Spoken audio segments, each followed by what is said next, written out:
ខ្មៅគឺជាអាហារមួយប្រភេទដែលផលិតចេញពីខ្ទឹមសឆៅស្រស់ហើយយកទៅដាក់ក្នុងឡចម្អិនរយៈពេល60ទៅ90ថ្ងៃ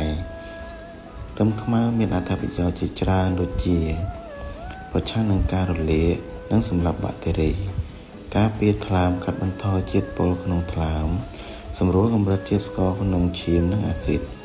កាត់បន្ថយជាតិខ្លាញ់ក្នុងឈាមនិងខ្លាញ់រោមបេះដូង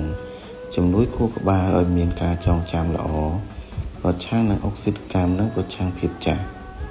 ជំនួយការគេងប្រឆាំងនឹងភាពអស់កម្លាំងជំនួយក្រពះពោះវៀនសម្រួលដល់ការបន្ទោបង់ទប់ស្កាត់និងការពារជំងឺមហារីកនិងដុំគីជួយសម្រួលដល់សម្ពាធឈាមឡើងខ្ពស់ជួយសម្រួលដល់បញ្ហាឈឺសន្លាក់ចុករោយចង្កេះសាច់ដុំនិងឈឺទ្រូងការពារការរាំងរដូវមិនទៀងនិងការពារអាឡែស៊ីប្រឆាំងនឹងជំងឺខ្សោយតម្រងនោមជួយពង្រឹងប្រព័ន្ធភាពស៊ាំក្នុងរាងកាយជាពិសេស